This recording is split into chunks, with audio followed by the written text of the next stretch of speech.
Gujarat Chamber of Commerce and Industry. Grow business.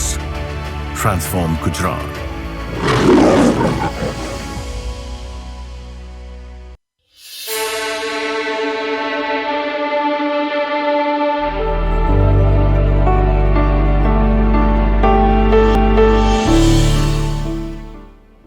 એમ જોવા જાઓ તો એક નામ છે અને આમ જોવા જાઓ તો નામ કરતાં ઘણું મોટું છે. બ્રાન્ડ છે તો એક નામ જ, પણ નામ કરતાં કેટલું મોટું છે. Brand it's a powerful influence. Brand एक शब्द ही नहीं, उसके अंदर पूरी कहानी है. તમારું પર્સનલ બ્રાન્ડ શું કહે છે તમારા વિશે, અને આ શબ્દ બ્રાન્ડ અને તમારી કંપની કઈ રીતે જોડાયેલા છે, આવો આજે આમાં જ થોડાક ઊંડા ઉતરીએ. અમારી સાથે આજે જે વ્યક્તિ છે એ બ્રાન્ડિંગની દુનિયામાં પોતે જ એક બ્રાન્ડ છે. એ જાણીતા છે એમના ફેમસ સ્લોગન્સ માટે અને જાણીતા છે ભગવદ્ ગીતા પ્રચારક તરીકે. હું વાત કરું છું a very famous brand strategist doctor જય થરૂરની. છેલ્લા 27 વર્ષમાં એમણે 300થી વધારે નેશનલ કેમ્પેન્સ કર્યા છે અને 200થી વધારે એડ ફિલ્મ્સ લખી છે અને પુસ્તકો પણ લખી છે. Doctor Jay Tharoor is a sought after political branding and marketing expert. એમણે ઘણા બધા યુનિયન મિનિસ્ટર્સ સાથે કામ કર્યું છે અને આપણા પોતાના x chief minister Shri Vijaybhai Rupani સાથે પણ બહુ નજીકમાં રહીને કામ કર્યું છે. Doctor Tharoor, Gujarat chamber of commerce અને ઇન્ડસ્ટ્રીની પહેલ ગુજરાત ઉદ્યોગ જગતની ચર્ચામાં આપનું સ્વાગત છે. નમસ્કાર. Thank you. ડૉક્ટર થરૂર, તમે એક બ્રાન્ડ સ્ટ્રેટેજિસ્ટ છો અને છેલ્લા 3 દાયકાથી ઘણા બધા મોટા કંપની સાથે જોડાયેલા છો. તો તમારી જર્ની અને એક્સપિરિયન્સ વિશે અમને કંઈ કહેશો? વેલ, 27 વર્ષ પહેલાં આ મારી કારકિર્દીની શરૂઆત થઈ. તો જ્યારે કારકિર્દીની શરૂઆત થઈ ત્યારે હું એક ક્રિએટિવ રાઇટરના રૂપમાં મેં કામ શરૂ કર્યું અને 2 વર્ષમાં હું સમજી શક્યો કે જે રીતે હું અને તમે બે વ્યક્તિ એકબીજા સાથે સંવાદ કરતા હોય છે એ રીતે કોઈ પણ પ્રોડક્ટ કે કોઈ પણ બિઝનેસ કે કોઈ પણ કંપની એમને એમના ગ્રાહકો સાથે, એમના ટાર્ગેટ ઓડિયન્સ સાથે સતત નિરંતર સંવાદ કરવાની આવશ્યકતા છે. તો સવાલ એ છે કે તમે શું બોલો, કઈ ભાષામાં બોલો, કયા ટાર્ગેટ ઓડિયન્સ એટલે કે કયા એજ ગ્રુપ સાથે વાત કરો, કયા જેન્ડર સાથે વાત કરો, કયા સોશિયો ઇકોનોમિક કન્ડિશનના આપણા ટાર્ગેટ ઓડિયન્સ સાથે વાત કરો, કઈ ભાષામાં વાત કરો, પછી કયા માધ્યમથી વાત કરો એટલે કે પ્રિન્ટ કેમ્પેનથી વાત કરો, રેડિયોથી વાત કરો, ટેલિવિઝનથી, અને હવે તો આપ જાણો છો કે ડિજિટલનો પણ યુગ છે. તો અલગ અલગ માધ્યમો બદલાય અને તમે કન્ટેન્ટ કયા પ્રકારનો જે મેસેજ તમે આપો છો એ શું હોય અને કેટલા અંતરાલમાં તમે આપો છો, અને આ બધી વાતો કર્યા પછી એટલે કે સંવાદ સ્થાપ્યા પછી કયા પ્રકારનો ભાવ એટલે કે કયા પ્રકારનું ઇમોશન એ પ્રોડક્ટ, એ કંપની કે બિઝનેસ અને એમના ટાર્ગેટ ઓડિયન્સ એટલે કે એમના ગ્રાહકો વચ્ચે સ્થાપિત થાય છે. કારણ કે જો ભાવનાઓ સ્થાપિત થાય તો એ પ્રોડક્ટ ગ્રાહકો સાથે કનેક્ટ થાય, અને એ કનેક્શન થયું છે કે કેમ એ એમના બેલેન્સ શીટ ઉપરથી તરત ખબર પડી જાય. એટલે બ્રાન્ડ સફળ થયું કે ન સફળ થયું એની ખબર પડે. તો મને આ કામ ગમ્યું, મને મજા પણ પડી અને મને થયું કે એક યુવાન વ્યક્તિ પ્રોફેશનલ તરીકે મને થયું કે આ બહુ સુંદર કામ છે, સરસ કામ છે. એટલે પછી મને થયું કે આ જ કામ કરવું છે અને એ રીતે મેં શરૂઆત કરી. અને એવું પણ નથી કે કેવળ ક્રિએટિવ રાઇટિંગથી બ્રાન્ડ બિલ્ડ થતી હોય છે. આમાં અનેક પ્રકારના રિસર્ચની આવશ્યકતા છે કે ભાઈ કન્ઝ્યુમર બિહેવિયર શું છે, કન્ઝ્યુમર બાઇંગ પેટર્ન શું છે, કન્ઝ્યુમર બાઇંગ પેટર્ન કયા આધારે શિફ્ટ થાય છે, ન્યૂ પ્રોડક્ટને લોકો સ્વીકારે છે તો શું એનો આધાર હોય છે. તો all these needed some extremely good research. એટલે મને થયું કે હું જ્યાર સુધી રિસર્ચનો વિદ્યાર્થી નહીં બનું અથવા મારો જે મિજાજ છે, સ્વભાવ, એની અંદર એનાલિટિકલ શક્તિ નહીં આવે તો કદાચ હું મારા જે ગ્રાહકો છે, મારા ક્લાયન્ટ્સને સર્વ નહીં કરી શકું. Then I went on to do my PhD. તો પીએચડીની અંદર કેવળ એટલું હતું કે પીએચડીથી રિસર્ચ કરવાનો મારો જે મિજાજ છે, મારો જે સ્વભાવ છે, મારો જે એપ્રોચ છે એ ડિફાઇન થશે. સો આઈ ડીડ માય પીએચડી અને એના લીધે એક રિસર્ચનો એક પાસો પણ એમાં જોડાઈ ગયો. એટલે ભાષા, ભાવ અને રિસર્ચ તો આ બધું કરતાં કરતાં જીવનના 27 વર્ષ નીકળી ગયા અને હજી આનંદમાં છું. સર 27 વર્ષ, what kept you going? What kept me ગોઈંગમાં I will just be philosophical, કે હું એવું માનું છું કે જિંદગી જીવવા માટે કેવળ 2 જ ઉદ્દેશો હોઈ શકે. આત્મનઃ મોક્ષાર્થે જગત હિતાય, તમારું કલ્યાણ થાય અને સાથે સાથે તમે જે કાર્ય કરો છો એનાથી તમે કોઈને લાભ પહોંચાડી શકો. અને આ 2 પાસા જો સેટિસ્ફાઈ થતા હોય તો એ કામ તમારે જીવન પર્યંત કરવું જોઈએ, એવું મારો વ્યક્તિગત મત છે. આની અંદર હું પણ ડેવલપ થયો, મારું નોલેજ ડેવલપ થયું અને મારા જે પણ ક્લાયન્ટ્સ છે હું એમની પણ સેવા કરી શક્યો અને એ દ્રષ્ટિએ મારા દેશની પણ હું સેવા કરી શક્યો. એટલે there is a win win situation and that is why I M steel going. Wonderful. So my next question would be, તમે એક એવા બ્રાન્ડ સ્ટ્રેટેજિસ્ટ છો જે પર્સનલ બ્રાન્ડિંગને ખૂબ જ ઇમ્પોર્ટન્સ આપે છે. યપ. તો મને આ વસ્તુ કહેશો કે પર્સનલ બ્રાન્ડિંગ કઈ રીતે એક બ્રાન્ડને નેક્સ્ટ લેવલ પર લઈ જવામાં મદદ કરે છે? મને યાદ છે વર્ષો પહેલાં, એટલે કે 15-18 વર્ષ પહેલાં કલકત્તામાં હું ક્યાંક બોલતો હતો અને મેં કહ્યું હતું કે brand is a living thing. એવા શબ્દનો મેં પ્રયોગ કર્યો હતો કે બ્રાન્ડનો જન્મ થાય છે, પછી બ્રાન્ડ એક બાળકની જેમ ડેવલપ થાય છે, પછી એક યુવાન પુત્રની જેમ એ તમને પૈસા પણ કમાઈ આપે છે અને બ્રાન્ડ જીવે છે, બ્રાન્ડ બીમાર પણ પડે છે, બ્રાન્ડ મૃત્યુ પણ પામે છે અને ઘણી વખતે નૈપથ્યમાં જઈને ફરીથી પાછું પણ આવે છે. જ્યારે મેં લાંબો રિસર્ચ કર્યો, જેમ જેમ એક વિદ્યાર્થી ભાવ મારી અંદર સશક્ત થતો ગયો, ત્યારે મેં જોયું કે જેટલા પણ સફળ બ્રાન્ડ છે એ સફળ બ્રાન્ડની પાછળ ખૂબ ઉત્સાહી, ઉર્જાવાન અને સકારાત્મક અભિગમ રાખનારા બિઝનેસ લીડર્સ હતા. મેં એવા પણ બિઝનેસનું એનાલિસિસ કર્યું અથવા રિસર્ચ કર્યું કે જેમાં સંભાવના તો બિઝનેસમાં બહુ હતી પણ એ બિઝનેસ એ બ્રાન્ડ સફળ ન થઈ. એની અંદર પણ મને લાગ્યું કે એમના જે બિઝનેસ ઓનર્સ છે, જે એમના સંચાલકો છે, એમની અંદર ક્યાંક એક સકારાત્મકતા અને એક ઇન્ક્લુઝિવ નેચર એપ્રોચ એ બધામાં એક અભાવ હતો. So I came to a conclusion કે great brands are build by energetic individuals. ઉર્જાવાન વ્યક્તિઓ સફળ બ્રાન્ડ બનાવે છે. એનો એ મતલબ છે કે તમારા બ્રાન્ડની તમારા વ્યક્તિગત તમે શું છો, તમારા વ્યક્તિત્વ સાથે એનો એક નાતો છે. તમે એઝ અ બ્રાન્ડ લીડર, એ બિઝનેસના ઓનર તરીકે તમે કોણ છો, શું છો, તમારા મૂલ્યો શું છે, તમારો અભિગમ શું છે અને તમે કઈ રીતે વર્તન કરો છો, બિઝનેસ ચલાવો છો, આ બધું જ તમારા બેલેન્સ શીટ પર રિફ્લેક્ટ થાય છે. એટલા માટે મને થયું કે personal branding is very important અને તત્પશ્ચાત હું બધા જ મારા જે ક્લાયન્ટ્સ છે એમને મેં આઈ સ્ટાર્ટેડ લેઇંગ સ્ટ્રેસ કે તમે પોતાની ઉપર પણ ધ્યાન દો, કે તમે બધું જ એક વ્યક્તિત્વનો આયામ બહુ બહોળો હોય છે. તો એની અંદર સ્ટડી કરીને બ્રાન્ડની અંદર જેટલી મહેનત હું કરતો હતો એટલું જે વ્યક્તિ તરીકે બ્રાન્ડ ઓનરમાં પણ મેં કરવાની શરૂ કર્યું અને બિલીવ મી કમાલના રિઝલ્ટ્સ આવ્યા. અને આ બધી થિયરીઝ પર્સનલ બ્રાન્ડિંગની અમેરિકામાં અને બધું થોડું પ્રચલનમાં છે. તો 15-18 વર્ષ પહેલાં મેં જ્યારે શરૂ કર્યું અને ઇવન આજે for that matter personal branding લોકો આ શબ્દથી તો પરિચિત છે પણ એઝ અ સબ્જેક્ટ હું માનું છું હજી એટલું પ્રચલનમાં નથી. પણ I am always interested in human beings because ultimately it's human beings જે આ બધું બનાવતા હોય છે. મનુષ્યથી વધારે મહત્વનું કશું જ નથી હોતું. સો દેટ્સ વાય પર્સનલ બ્રાન્ડિંગ. કોઈ તમારા favourite examples in terms of જેમણે પોતાની બહુ સારી પર્સનલ બ્રાન્ડ બનાવી હોય? જો ભારતની પાવનપુરની ભૂમિમાં તમે જુઓ તો અનાદિકાળથી આજ દિન સુધી ઘણા બધા લોકો પ્રેરણાના સ્ત્રોત રહ્યા છે.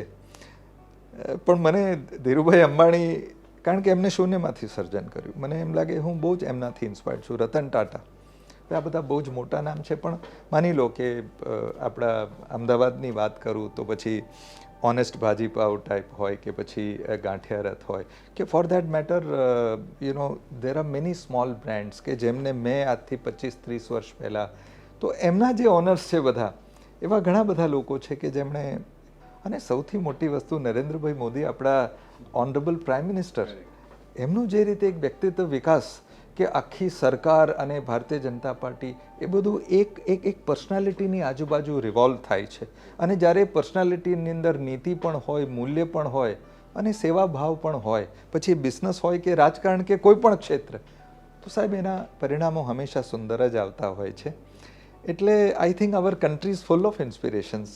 મારે નામ આપવાનું હું તો 30 મિનિટ નામ આપી શકું. Wonderful wonderful. સર, હવે મોટી કંપનીઝ તો જાણે છે બ્રાન્ડ અને બ્રાન્ડ બિલ્ડિંગનું ઇમ્પોર્ટન્સ, જી, પણ નાની કંપનીઝ કે small shop owners for matter, તમે એમને કઈ રીતે સમજાવશો કે બ્રાન્ડિંગનું ઇમ્પોર્ટન્સ શું છે અને બ્રાન્ડ શું કરવા બનાવવી જોઈએ? પહેલાં તો બ્રાન્ડ શું છે એ આપણે સમજી લઈએ ઠીકથી. એટલા માટે કે જ્યારે મોટી કંપનીમાં કે IIM અમદાવાદ કે બિઝનેસ સ્કૂલ્સમાં આપણે વાત કરતા હોઈએ તો ઘણા બધા મેનેજમેન્ટ જાર્ગોન્સ, એ બધા શબ્દાવલી આપણે એનો ઉપયોગ કરતા હોઈએ છીએ. પણ Gujarat chamber of commerce and industry MSMEના પણ મિત્રોને બ્રાન્ડ શું છે એ સમજાવવા માંગે છે, એનો મને બહુ જ આનંદ છે. જુઓ, હું સાધારણ ગુજરાતીમાં તમને કહું કે ગુજરાતી ભાષામાં આપણે એમ કહીએ છીએ કે પેલાની છાપ ખરાબ છે, પેલાની છાપ સારી છે. તો આ જે છાપ શબ્દ છે, આપ જાણો છો ગુજરાતીમાં, બરાબર છે? તો એ છાપ શું છે? તો છાપ છે કે કોઈના મનમાં આપણા વિશેની ધારણા. તમારી છાપ મારા મનમાં સારી છે એટલે હું એવું ધારું છું કે તમે સજ્જન વ્યક્તિ છો. તો એ જે ધારણા છે, દેટ ઇઝ ઇમ્પ્રેશન. તો લોકોના મનમાં એક વ્યક્તિ વિશે, એક ધંધા વિશે, એક બિઝનેસ વિશે, એક ઓર્ગેનાઇઝેશન વિશે શું છાપ છે એ એની બ્રાન્ડ વેલ્યુ છે. એટલે દરેક વ્યક્તિ આ દુનિયામાં એ એના વર્તુળમાં એની કોઈ તો છાપ હોય છે. અને એ જે વેપાર કરે છે એ વેપારની પણ છાપ હોય છે. ઘણી વખતે તમે જુઓ તો તમે કોઈ એવા કિરાણાની દુકાનમાં જાઓ તો આપણને બહુ પસંદ હોય છે. એ તો કોઈ વસ્તુ બનાવતો નથી. તેલ કોઈ મોટી કંપનીનું વેચે, ટૂથપેસ્ટ કોઈ કંપનીનું વેચે, દાળ કોઈ કંપનીનું વેચે, પણ એની દુકાન બહુ સ્વચ્છ હોય, એ બહુ હસમુખ હોય, બધા સાથે બહુ સારી રીતે વર્તન કરતો હોય, જેની ઉપર વિશ્વાસ હોય, એ કેલ્ક્યુલેટેડ રિસ્ક લઈને એમને ક્રેડિટ પણ આપતો હોય. ગરમી હોય તો એમ પૂછે કે લો એક ગ્લાસ પાણી પીઓ. તો આ બધાને લીધે એની એક છાપ ઊભી થાય છે આપણા મનમાં. એ જ એની બ્રાન્ડ વેલ્યુ છે. તો brand is creating impressions. Brand is your impression and the process, જે પ્રક્રિયાથી તમે બ્રાન્ડ બિલ્ડ કરો છો એને બ્રાન્ડિંગ કહેવાય. તો બ્રાન્ડ અને બ્રાન્ડિંગ એક વખત આપણને સ્પષ્ટ થાય તો આપણને ખબર પડે કે કઈ રીતે આપણા વર્તનથી અને આપણા બિઝનેસથી, એટલે બ્રાન્ડ અને બ્રાન્ડિંગથી આપણા બિઝનેસને લાભ થઈ શકે છે. એટલા માટે બહુ જરૂરી છે કે નાના MSMEના આપણા મિત્રો પણ બ્રાન્ડ અને બ્રાન્ડિંગ બેઉને સમજે અને એમના બિઝનેસ માટે ઇટ ઇઝ વેરી હેલ્પફુલ. સો તમે આ છેલ્લા 27 વર્ષથી કરી રહ્યા છો. થોડીક આના પર if you can throw some light, what are the misconceptions about brand જે વેપારીઓને આજે છે? જુઓ, આ થોડી લાંબી વાત થશે. એમાં આ જવાબને હું બે રીતે વિભાજિત કરું છું. એક તો બિઝનેસ ડેવલપ થશે કે નહીં એ મિસકન્સેપ્શન હોય છે, ભ્રાંતિ હોય છે એમના મનમાં કે ભાઈ આ ચાલુ તો કર્યું છે પણ થશે ક્યાં સુધી પહોંચશે, કોમ્પિટિશન આ તે. હું બધા જ મારે પણ ક્યારેક MSMEના મિત્રો સાથે ઇન્ટરેક્ટ કરવાનું થાય તો એમને હંમેશા કહેતો હોઉં છું કે ભારત અને ભારતના માર્કેટને ઠીક સમજી લેવાની જરૂર છે, ખાસ કરીને MSMEના મિત્રોને. માનનીય પ્રધાનમંત્રીજી હંમેશા એવું કહેતા હોય છે કે understand the power of middle class. તો આ મિડલ ક્લાસ છે શું? ભારતની અંદર મારી પાસે એક્ઝેક્ટ આંકડો નથી કારણ કે મેં લેટેસ્ટ કાંઈ રિસર્ચ કરીને નથી આવ્યો, પણ ભારતમાં લગભગ 90 કરોડથી 100 કરોડ મિડલ ક્લાસ છે. આ મિડલ ક્લાસની અંદર lower middle class, middle class અને અપર મિડલ ક્લાસ છે. અને છેલ્લા 30 વર્ષની અંદર ભારત જ એકમાત્ર દેશ છે જ્યાં એક વખત ગરીબી રેખાથી ઉપર ઉઠીને કોઈ મિડલ ક્લાસમાં આવ્યું હોય તો એ ફરી ગરીબી રેખામાં નથી પડ્યો, નહીવત. આ એક બહુ સુંદર બાબત છે. હવે આનો મતલબ શું? What is the power of middle class? Middle ક્લાસનો બહુ સાધારણ શબ્દોમાં હું એની વ્યાખ્યા કરું તો મિડલ ક્લાસનો મતલબ છે કે જેની પાસે એક ફિક્સ્ડ ઇન્કમ છે. જેની પાસે ફિક્સ્ડ ઇન્કમ છે એ પોતાના એક્સપેન્ડિચરને પ્લાન કરે છે. દાખલા તરીકે કોઈ માણસ એક વોચમેન છે, એની પાસે કેવળ 18 કે 20,000 રૂપિયાની ઇન્કમ છે, તો એ 20,000 રૂપિયા એની પાસે છે આખા મહિનાનું પ્લાનિંગ કરવા માટે કે ભાઈ મારી તમારી જેમ કદાચ બહુ કોસ્ટલી 50-60 રૂપિયાનું સાબુ નહીં વાપરે, 10, 12, 15, 16 રૂપિયાનું સાબુ વાપરશે. દીકરી 10th હશે તો કોઈ EMI આપીને કોઈ લેપટોપ પણ લીધું હશે, 5,000નું શર્ટ નહીં પહેરે પણ 500-1000 રૂપિયાનું વર્ષમાં એકાદ બે શર્ટ પણ ખરીદશે, તો એની પાસે એ 20,000 રૂપિયાનું પ્લાનિંગ છે. આપણા દેશની અંદર જે મિડલ ક્લાસનું સ્પેન્ડિંગ પાવર છે એટલું બધું જબરજસ્ત છે, મોટું છે એના કરતાં આપણી સંખ્યા વધારે છે અને ફિક્સ્ડ ઇન્કમ છે. આ લોકોના એસ્પિરેશન્સ મોટા હોઈ શકે પણ એમનું બજેટ લિમિટેડ છે. તો એમના બજેટની અંદર આપણે એમને કોઈ પ્રોડક્ટ કે સર્વિસ આપીએ તો મેં અગાઉ કહ્યું તેમ એક વ્યક્તિ તરીકે આ મિડલ ક્લાસની સેવા એ કેવળ તમે માલ વેચો છો તો પૈસા મળે છે, નફો પણ મળે છે, પણ ભારતની અંદર તમે જ્યારે અત્યારે બિઝનેસ કરો છો તો તમે એ ક્લાસને એ પૈસામાં સારી વસ્તુ આપો ને, એમને અનુરૂપ વસ્તુ આપો, એટલે વેલ્યુ ફોર મની આપો, તો તમે બિઝનેસ પણ કરો છો અને તમે દેશની સેવા પણ કરી શકો છો. એટલે અત્યારે આપણે એવા સ્ટેજમાં છીએ કે આ મિડલ ક્લાસને જો આપણે બરાબર પ્રોડક્ટ કે સર્વિસ આપીએ તો ન કેવળ આપણે બિઝનેસ કરીશું પણ આપણે દેશની સેવા કરીશું. આથી હું ઘણી વખત મિત્રોને કહેતો હોઉં છું કે 10-15 વર્ષ પહેલાં કોઈને કીધું હોત કે રિલાયન્સ કે અદાણી જેવા સમૂહ ઘર વકરીની વસ્તુ વેચે, રિલાયન્સ ફ્રેશ શાકભાજી વેચે, તો કોઈ આપણી પર હસ્યું હોત કે ભાઈ શું વાત કરો છો તમે. પણ ઇટ મેક સેન્સ. મિડલ ક્લાસના સ્પેન્ડિંગ પાવરને ટેપ કરવું એક બહુ જ મોટો સ્માર્ટ ડિસિઝન છે. એટલે બધા જ MSMEના મિત્રોને હું કહું છું કે આ 100 કરોડ 90 કરોડથી 100 કરોડ મિડલ ક્લાસની જો સેવા કરશો ને તો આ 100 કરોડ લોકો તમને કરોડપતિ તો બનાવશે જ. ખાલી એટલું ધ્યાન રાખજો કે પ્રોડક્ટ સારી હોય, ગુણવત્તા હોય અને તમારી સર્વિસ બરાબર હોય, તમારા મૂલ્યો બરાબર હોય અને એક સેવા ભાવ હોય, એક પ્રેમ ભાવ હોય. ભારત માટે પ્રેમ શું છે? આ જ મૂલ્યો ઉપર અને યુ હેવ બ્લેસિંગ્સ. તો એક વસ્તુ આ સમજી લઈએ કે ભારતનું અર્થતંત્ર, ઘણી વખત આપણે ઇકોનોમી, અર્થતંત્ર આ બધા શબ્દોની અંદર નાના વેપારીઓ બચારા સમજી નથી શકતા, એટલે મેં આટલી સરળ ભાષામાં. તો એક તો અહીંયા ઓપોર્ચ્યુનિટી છે. India is a 3 trillion economy. 2027 સુધી આપણે 5 ટ્રિલિયન ઇકોનોમી થઈ રહ્યા છે. ભારતની અંદર MSMEના મિત્રોને નાના વેપારી મિત્રોને સમજવાની જરૂર છે કે ભારત બહુ ફાસ્ટ જેનેરિક બ્રાન્ડથી ઓર્ગેનાઇઝડ બિઝનેસમાં જઈ રહ્યું છે. બિલો બને છે, ટેક્સ અપાય છે, દેશનું રેવન્યુ બને છે અને ઓર્ગેનાઇઝડ ઇકોનોમી થાય છે, ડિજિટલ ઇકોનોમી થઈ રહી છે. એટલે આ સ્પેન્ડિંગ પાવર જે છે એના લીધે દેર વોઝ નેવર ભારતની અંદર સફળ થવા માટે આજે જે ઉપયુક્ત સમય છે એવો અત્યાર સુધી છેલ્લા હું કહું છું ભારતની આઝાદી પછી ક્યારેય કોઈ એવો સમય નહોતો. સફળ થવા માટે બેસ્ટ સમય આ છે. તો એક ભાગ તો આ થઈ ગયો. અને મિસકન્સેપ્શનને આપે પૂછું કે ભ્રાંતિ શું હોય છે.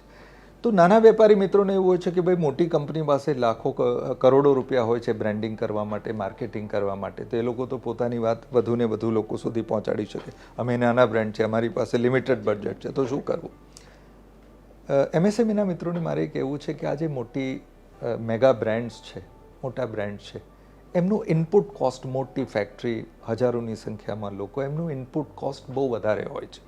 એટલા માટે એમનું જે ટર્નઓવર હોય એ મેસિવ હોય તો એ બ્રેક ઇવન અથવા પ્રોફિટમાં જઈ શકે. એટલે એમનો ખર્ચ એ પણ ઇનપુટ કોસ્ટ એમની હાઈ હોય છે. સેકન્ડલી, ભારતમાં ને આખા એશિયામાં કે વિશ્વ લેવલ ઉપર એ બ્રાન્ડ જ્યારે કામ કરતું હોય તો એની પાસે ભૂલ કરવા માટે કોઈ અવકાશ હોતો નથી. હું નામ તો નહીં દઉં પણ એક ચોકલેટ બ્રાન્ડ અમુક વર્ષ પહેલાં લોકોને એવું હતું કે આ ચોકલેટ બ્રાન્ડમાં કઈ તકલીફ છે, પછી બચ્ચન સાહેબને લાવીને બહુ મોટું કેમ્પેન કરવું પડ્યું હતું કે નૂડલની બ્રાન્ડમાં કઈ તકલીફ છે એવી વાત આવી 2-3 વર્ષ પહેલાં અને થાઉઝન્ડ્સ ઓફ ક્રોરનું નુકસાન થયેલું અને પછી એ બ્રાન્ડે બધી. તો એમના માટે ભૂલ કરવાની અવકાશ નથી. પણ જે MSMEની અંદર જે નાના વેપારી મિત્રો છે એમના ગ્રાહકો એમનાથી વધારે નજીક છે. કાં તો એ ડાયરેક્ટ બિઝનેસ કરી રહ્યા છે, કાં એમની પાસે કોઈ ડીલર નેટવર્ક હોય તો ડીલર, પેલા લોકોને 50,000 ડીલર નેટવર્ક, 5,000ને ડીલ કરવું પડે, તમારી પાસે 5, 25, 50 હોય તો એનો મતલબ કે વ્યક્તિગત સંપર્ક કરવાનો અવકાશ નાના બિઝનેસ પાસે છે. પછી તમે ફીડબેક પણ એમની પાસેથી દિન પ્રતિદિન લો છો અને નાની મોટી ભૂલ પણ થઈ જાય તો તમારી ક્ષમાયાચના પણ થઈ જાય છે. એ ભૂલને સુધારવા માટેનો પણ અવકાશ હોય છે.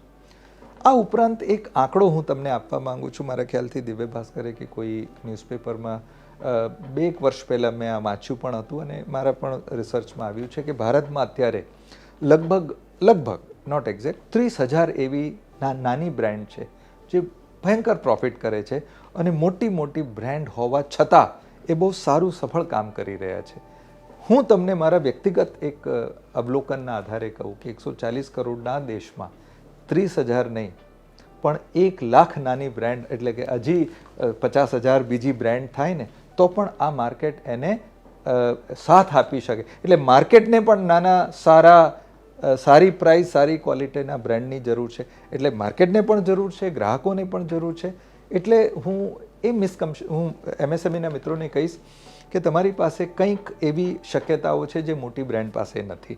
એટલે તમે તમારી જે શક્તિઓ છે એની ઉપર તમે કામ કરો. તો કારણ કે વન સાઇઝ ફિટ્સ ઓલ ઇંગ્લિશમાં એક કહેવાત છે, એવું નથી હોતું. જે મોટી બ્રાન્ડની જે આખી સ્ટ્રેટેજી છે એ અલગ છે, એ એમના માટે છે.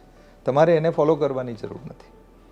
એટલે મિસકન્સેપ્શન્સ રાખે નહીં, પોતાની ઉપર વિશ્વાસ રાખે, વ્યક્તિ તરીકે જે પ્રોડક્ટનું તમે સેલિંગ કરો છો એની ઉપર વિશ્વાસ રાખે, આ મિડલ ક્લાસ એમને સર્વ કરવું છે એવી ભાવના રાખે. સફળ થવા માટે કોઈ કારણ નથી. તમે એક જે લાઈન આમાં બોલ્યા મને એકદમ મનથી લાગી ગઈ અને મારી ફેવરેટ લાઈન થઈ ગઈ ઇન્ટ્રોમાંથી, કે અગર આપણે 100 કરોડ લોકોને સર્વ કરશું તો અમને કરોડપતિ બનવાથી કોઈ રોકી નહીં શકે. સાચી વાત છે. વેધર અ પ્રોડક્ટ કે સર્વિસ, આપણે MSME તરીકે અગર આપણે આ મિડલ ક્લાસને સાચવી લીધા તો બિલકુલ, તો મિડલ ક્લાસ આપણને સાચવી લેશે.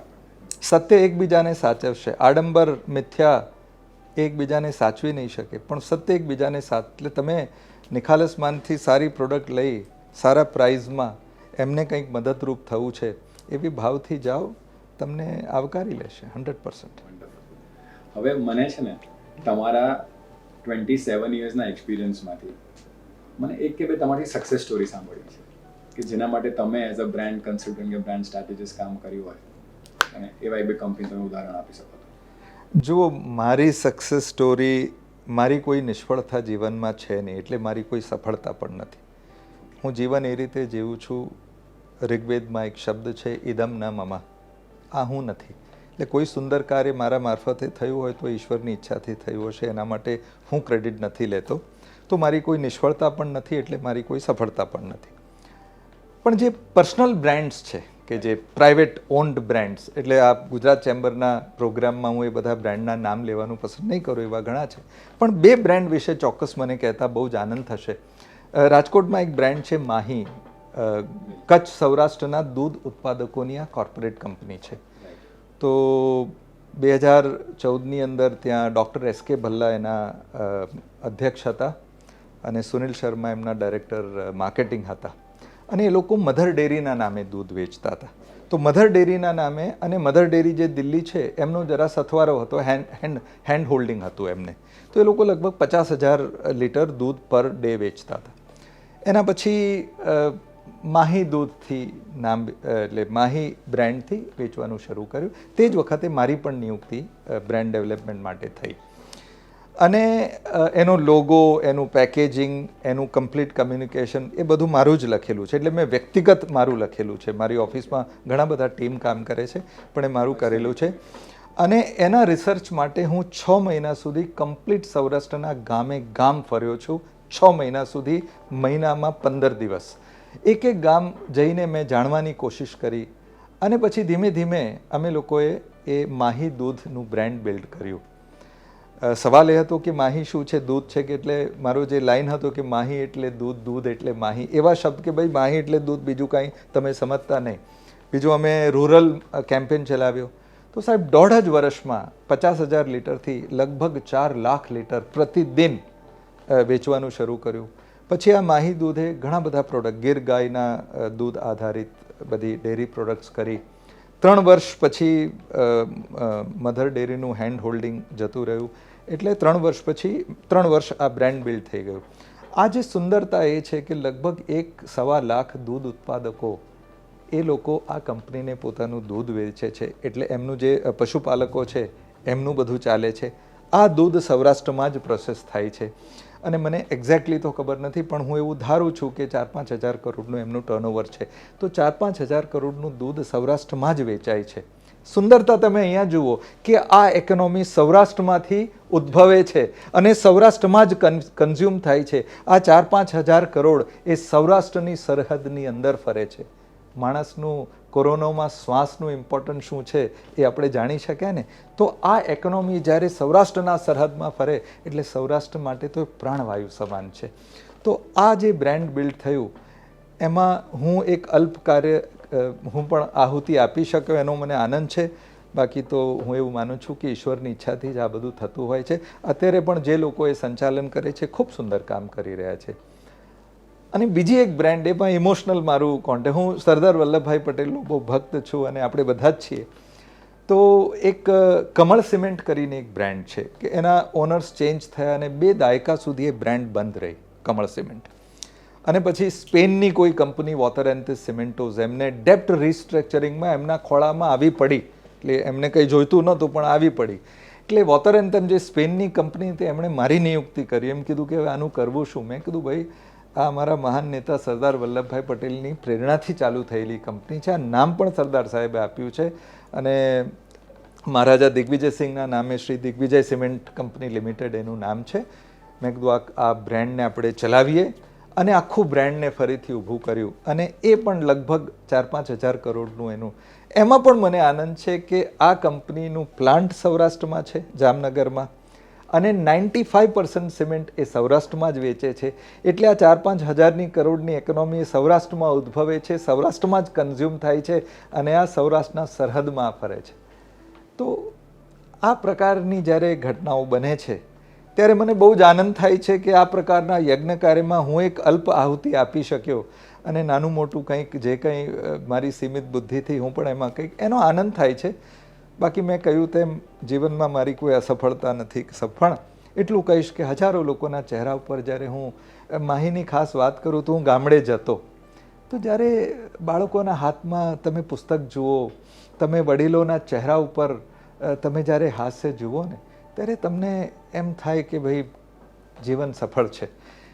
એટલે આ 2 બ્રાન્ડ છે. બાકી ગુજરાતની અંદર એક સિંગતેલનું બ્રાન્ડ છે જે સમગ્ર ગુજરાતની અંદર 60% માર્કેટ શેર છે. જ્યારે મેં બ્રાન્ડ સાથે હું જોઈન થયો તો લગભગ 350 કરોડનું ટર્નઓવર હતું. હમણાં 1.5 વર્ષ પહેલાં મેં મૂક્યું તો લગભગ 8 વર્ષની અંદર એ 350 કરોડથી લગભગ 2200-2300 કરોડ સુધી અમે સિંગતેલને પહોંચાડી શક્યા. ગુજરાતનું સૌથી મોટું બ્રાન્ડ છે અને લગભગ 60% માર્કેટ શેર છે. એટલે બસ જીવનમાં કાર્ય કરીએ છીએ. અને તમે જુઓ કે દેશની ઇકોનોમી મૂળ તો આ બધી બ્રાન્ડ બિલ્ડ થાય એટલે શું છે, હજારો લોકોને નોકરી મળે, સારી પ્રોડક્ટ મળે અને દેશની ઇકોનોમી સુધરે છે. એટલે મને એક દેશની સેવા કરવાનું મને એવું ફીલ થાય છે કે બોર્ડર ઉપર આપણા ભાઈઓ, યુવાન છોકરાઓ બધા પ્રાણોની આહુતિ આપી દે છે. હું બહુ ભાવુક થઈ જાઉં છું. તો મને એમ થાય છે કે હું આ રીતે દેશની સેવા કરી રહ્યો છું. અત્યારે દેશ માટે મરવાનો નહીં પણ દેશ માટે જીવવાનો સમય છે. દેશને સશક્ત તો મેં મારો માધ્યમમાં શોધી લીધો છે કે દેશની ઇકોનોમીને સ્ટ્રોંગ કરવા માટે ભલે મારો બહુ જ નાનકડું અલ્પ રોલ હોય પણ એ નિભાવીને હું પણ મારી જીવન યાત્રા પૂરી કરું તો મને બહુ જ આનંદ થશે. તો તમે કીધું કે સૌરાષ્ટ્રમાં લગભગ 1.25 લાખ દૂધ ઉત્પાદકોને મદદ થઈ અને તમે જ્યારે ગામે ગામે ફર્યા તો તમે જોયું કે છોકરાઓ બુક્સ વાંચે છે, ઓવરઓલ ઇકોનોમી બૂસ્ટ થાય છે. How satisfactory is this? સેટિસ્ફેક્ટરીમાં તો હું તમને કહું કે કોઈ લિમિટ નથી. કોરોનામાં હું બહુ સિરિયસ હતો અને એસવીપીમાં હું બહુ સિરિયસલી એડમિટ થયો હતો અને રાત્રે 11 વાગે ડૉક્ટરે મને કીધું કે તમારી પત્ની અને બાળક, તમારી દીકરી સાથે તમે વાત કરી લો. એમનો મતલબ હતો કદાચ તમે આવતીકાલની સવાર નહીં જુઓ. અને હું બહુ સિરિયસ હતો. ત્યારે મને ખબર નહોતી હું સવારે જીવીશ કે નહીં, પણ જે વસ્તુનો મને આનંદ થયો તો મને એ જ બધા ચહેરા મને યાદ આવ્યા અને નેક્સ્ટ ડે હું જીવી ગયો, હું બચી ગયો. જે મને દવાઓ આપી હતી, સ્ટીરોઇડ્સ, એ બધા કામ કરી ગયા.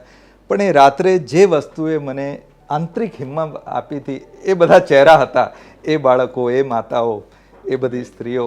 એટલે હું એવું માનું છું કે જીવનમાં એનું બહુ જ ઇમ્પેક્ટ હોય છે. આ બધી આહુતિ છે સાહેબ, આ બ્લેસિંગ્સ છે. આ દેશ બહુ મહત્ત્વનું છે. આ દેશથી મોટું કાંઈ નથી. આપણે બધા સ્વાર્થમાં પડી જઈએ છીએ પણ આપણે જ્યાં છીએ, જે કરી રહ્યા છીએ એના માધ્યમથી આ દેશ માટે કંઈ કરી શકીએ. એક બહુ સુંદર પંક્તિ છે કે તન સમર્પિત, મન સમર્પિત, ये मेरा जीवन भी समर्पित, ए मेरे भारत की धरती, चाहता हूँ तेरे लिए कुछ और भी करूँ, स्वप्न अर्पित, प्रश्न अर्पित, मेरे आयु का क्षण क्षण समर्પિત, એ મેરે ભારત કી ધરતી, ચાહતા હું તેરે લીએ કુછ ઓર ભી કરું. એટલે વેપારને શસ્ત્ર બનાવીને દેશની સેવા આપણે બધાએ જ કરવાની છે. ગુજરાત ચેમ્બર એ જ કરી રહ્યું છે અને એમાં એક નાનકડી આહુતિ હું પણ આપી શક્યો છું. જી. સો તમે તમારા કામને, બ્રાન્ડ બિલ્ડિંગને તમે કઈ રીતે જુઓ છો? ધ ફ્યુચર ક્યાં છે? ફ્યુચર બહુ સ્ટ્રોંગ છે. એટલા માટે અગેન આપણે 3 ટ્રિલિયનની ઇકોનોમી છીએ. તમે જુઓ તો 1947 પછી 1992માં 45-50 વર્ષ પછી નરસિમ્હા રાવના સમયે ઓપન માર્કેટ ઇકોનોમી, ડિસેન્ટ્રલાઇઝેશન થયું, ત્યારે આપણે 300 બિલિયનની ઇકોનોમી હતા. 50 વર્ષ લાગ્યા, પણ 30 વર્ષમાં 300 બિલિયનથી 3 ટ્રિલિયન થઈ ગયા. 27 સુધી આપણે 5 ટ્રિલિયન થઈ રહ્યા છીએ અને માનનીય વડાપ્રધાનશ્રીએ કીધું છે કે એનાથી બીજા 5 વર્ષમાં આપણે 10 ટ્રિલિયન, અને મને વિશ્વાસ છે, આપણા બધાને વિશ્વાસ છે. તો જ્યારે વાયુ વેગથી આપણે સશક્ત થતા હોઈએ, નયા ભારત આ જ છે, આ જ પરિવર્તિત, તો આ પ્રકારના જ્યારે આપણી સ્થિતિ ઉદ્ભવતી હોય તો આપણી ઇકોનોમી દેશની અંદર જ, કારણ કે બહુ મોટું માર્કેટ છે ભારતનું, તો આપણી ઇકોનોમી આપણા સરહદોની અંદર જ મેક્સિમમ ફરે, અહીંથી જ ઇકોનોમી ઉદ્ભવે અને અહીંયા જ એ કન્ઝ્યુમ થાય, અને જે રીતે શરીરમાં લોહી અને શ્વાસ ફરે છે એ રીતે આપણા પૈસા અર્થતંત્ર આની અંદર મજબૂતીથી થાય તો એ બહુ સારું છે. એટલા માટે હું એવું માનું છું કે મેક્સિમમ, મેં આપને કહ્યું તેમ ઘણા બધા બ્રાન્ડ્સ છે કે જે હજી બિલ્ડ થવા માટે તૈયાર છે. માર્કેટનો સ્પેસ છે, વેક્યુમ છે, લોકોના એસ્પિરેશન છે, અને બ્રાન્ડિંગ એક ઇવોલ્વિંગ પ્રોસેસ છે. તમે માર્કેટિંગ કરવા જાઓ ને તો લોકો એમ ROI જુએ કે ભાઈ આનું રિટર્ન ઓફ ઇન્વેસ્ટમેન્ટ શું હોય, પણ બ્રાન્ડિંગનું ROI નથી હોતું. એ ક્રમશઃ થાય છે, ઇવોલ્વ થાય છે. કે તમે કંઈ ખાધું એટલે બાળક એકદમ મોટું ના થાય, ધીમે ધીમે ધીમે ધીમે મોટું થાય, એટલે ધીમે ધીમે એ બ્રાન્ડ બિલ્ડ થાય. એટલે હું માનું છું કે આ દેશની અંદર આપણને સારા નાગરિકોની જરૂર છે, સારા મૂલ્યનિષ્ઠ. See, you have to believe in yourself. તમે પોતાની અંદર વિશ્વાસ નહીં કરો તો દુનિયા તમારી અંદર નહીં કરે. તમે તમારા પ્રોડક્ટમાં નહીં કરો, દુનિયા નહીં કરે. એટલે હું કહું છું કે સારા લોકોની જરૂર છે, સારા પ્રોડક્ટની જરૂર છે, સારા સંસ્કારોની જરૂર છે. આ ભારત સંસ્કારોથી જ અહીં સુધી પહોંચ્યું છે. એટલે મને લાગે છે કે આ બહુ જ મહત્ત્વનું છે, અને ભારતની ઇકોનોમીને મજબૂત કરવા માટે ભારત પોતે જ એક બહુ મોટું બ્રાન્ડ. હવે તમે જુઓ છેલ્લા 10 વર્ષમાં છાપ, મેં કહ્યું, brand is the impression that people have in their minds. The impression of India has changed. Now we cannot afford to dilute it, so we have to become strong from inside. આપણે અંદરથી મજબૂત થઈએ. અને બીજું તમને કહું કે આજે ગુજરાતની વાત કહું, અગેન હું ક્ષમાયાચના કરીશ કે એક્ઝેક્ટ ફિગર નથી, પણ હું એપ્રોક્સિમેટ કહું છું. ગુજરાતની અંદર 6.5 કરોડ લોકો છે. એમાં લગભગ 1.30 કરોડ, 1.5 કરોડની અંદર લોકોને એમ્પ્લોયમેન્ટ MSME આપે છે. આપ થોડું ગૂગલ કરીને કે જો તમે ચેમ્બરમાં પૂછી લેશો તો લગભગ 25-26% સુધીનું જે ગુજરાતનું GDP છે એની અંદર કોન્ટ્રીબ્યુશન પણ એમ.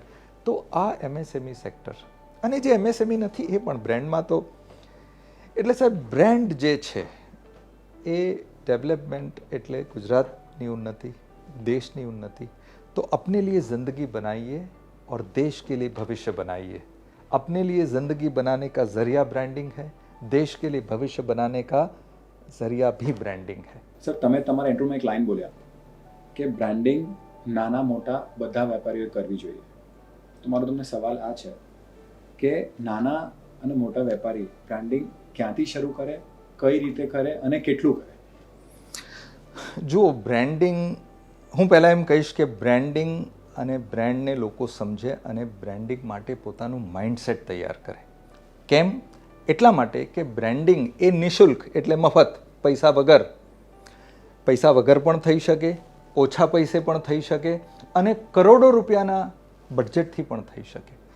મેં અગાઉ કહ્યું તેમ, તમે બહુ સારી રીતે વર્તન કરો છો, મીન્સ તમે સારા કપડાં પહેરો છો, તમે સ્ટડી કરો છો તમારા સબ્જેક્ટ, તમારા પ્રોડક્ટ વિશે, તમે તમારા ગ્રાહકોને એજ્યુકેટ કરો છો, તમે હેલ્પફુલ થાઓ છો, you are just a call અવે. એમની કોઈ સમસ્યા હોય તો આ બધામાં પૈસા નથી જતા, તમારું પર્સનલ ઇન્વેસ્ટમેન્ટ છે, તો એનાથી પણ તમારી ઇમ્પ્રેશન સુધરે છે. ઓછા પૈસામાં શું થઈ શકે? તો તમે જાણો છો કે સરસ આજે તમે વેબસાઇટ કરી શકો. પહેલાં તો વેબસાઇટ ડિઝાઇનરો પાસે જ જવું પડતું હતું, અત્યારે તો રેડીમેડ ટેમ્પલેટ્સ છે. તમે ખાલી તમારા ફોટોગ્રાફ તમે અપલોડ કરો અને તમારું ટેક્સ્ટ અપલોડ કરો. SEO તમે કરી શકો, એના માટે બહુ પૈસા.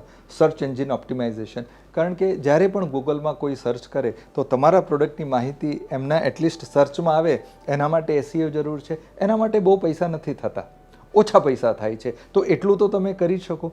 સુંદર સરસ તમે વેબસાઇટનું ટેમ્પલેટ, અને આપ તો જાણો છો કે આજે ચેટ GPT જેવું આવ્યું છે.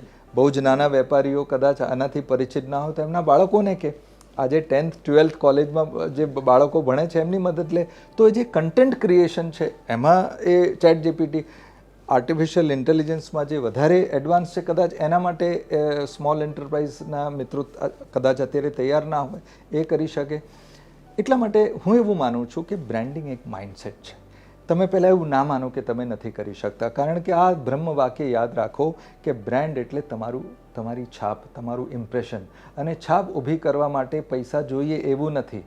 સારું પ્રોડક્ટ હોય, ક્વોલિટી સરસ હોય, સર્વિસ સરસ હોય, તમારું વર્તન સરસ હોય, તમે અન્ડરસ્ટેન્ડ હ્યુમન બિંગ્સ. આ દુનિયામાં છેલ્લી વ્યક્તિ જીવશે ને ત્યાં સુધી ઇમોશન્સ કામ કરે છે, ભાવનાઓ કામ કરે છે. તો ભાવનાત્મક રીતે જ્યારે તમે લોકો સાથે તમે કનેક્ટ થાઓ છો તો પણ તમારું બ્રાન્ડ બને છે, પર્સનલ બ્રાન્ડ પણ અને તમારું પ્રોડક્ટ. એટલે બ્રાન્ડિંગ એક માઇન્ડસેટ છે. એ કોઈ પણ ક્ષણે સંભવ છે, પૈસા વગર સંભવ છે, ઓછા પૈસા સાથે સંભવ છે, અને આપણી પાસે બહુ મોટું બજેટ હોય તો સંભવ છે જ. અને અત્યારે સોશિયલ મીડિયાની શક્તિ, ડિજિટલ મીડિયાની શક્તિ, આ બધી શક્તિઓનો આના સોશિયલ અને ડિજિટલ મીડિયાના જે સદગુણો છે, જે એના સારા પ્રભાવ છે, એને સ્ટડી કરો. વિદ્યાર્થી થવું બહુ જરૂરી છે. તમારા નોલેજને, બ્રાન્ડિંગ માટે તમે તમારા નોલેજને રોજ તમે 30 મિનિટ પણ તમે તમારા સબ્જેક્ટ ઉપર, તમારી ઉપર, અને આ બધું જ્યારે આપશો તો એક મહિનામાં તમે 15 કલાક આપશો, અને આખા વર્ષમાં તમે 150 થી 150 કલાક આપશો. એક વર્ષ પછી તમે કોઈ અલગ વ્યક્તિ થઈ જશો. એટલે બ્રાન્ડ અને બ્રાન્ડિંગ એ બધા જ માટે સંભવ છે. એટલે એ માઇન્ડસેટનો વિષય છે. એટલે તત્ક્ષણ બધા જ શ્રી ગણેશ કરે, આત્મવિશ્વાસથી કરે, અને બધાને સફળતા મળશે એવું માનું છું. ઘણા બધા નાના વેપારીઓ બ્રાન્ડિંગની બસમાં તો ચડી જાય છે, પણ જવું હોય છે બોમ્બે ને પહોંચી જાય છે રાજકોટ, અને પછી at the end of the year a disappointment મળે છે એમને કે ખર્ચો તો કરી નાખ્યો પણ રિઝલ્ટ કંઈ જ મળ્યું નહીં. તો એના માટે એમને શું કરવું જોઈએ? જો બ્રાન્ડિંગને મેં કહ્યું કે branding is about creating impression. હવે તમારા પ્રોડક્ટની ઇમ્પ્રેશન માટે તમારું બ્રાન્ડ પોઝિશનિંગ, આ શબ્દ છે બ્રાન્ડ પોઝિશનિંગ, આપણે સાધારણ ભાષામાં સમજીએ કે બ્રાન્ડ પોઝિશનિંગ હોય શું? ઠંડા મતલબ કોકોકોલા, તો કોકોકોલા કહી દીધું કે ઠંડા એટલે હું, બરાબર છે.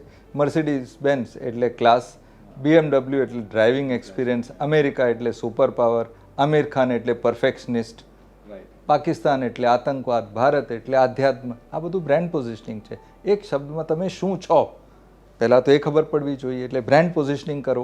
એટલે એ બ્રાન્ડ પોઝિશનિંગને અનુરૂપ જે ટાર્ગેટ ઓડિયન્સ છે, જે ગ્રાહક છે, એમના સુધી સંવાદ.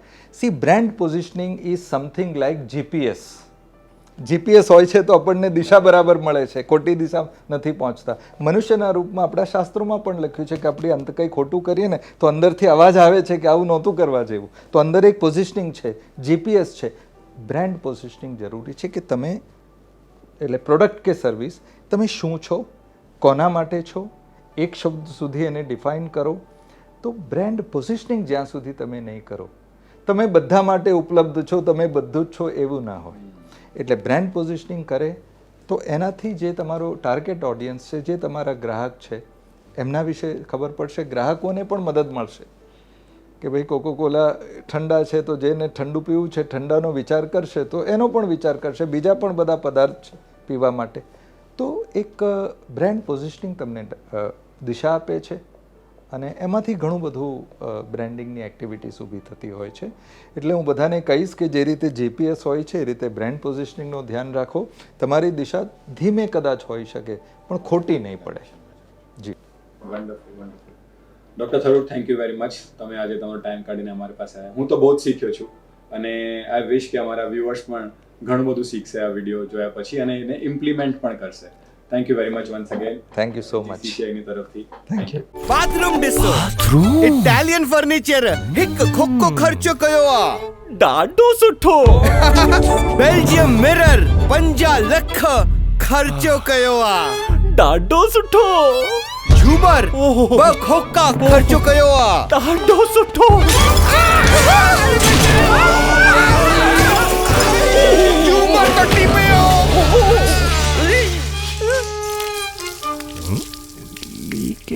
पाइप अच्छा नहीं है, घर में खर्चो ए पाइप में कंजूसी.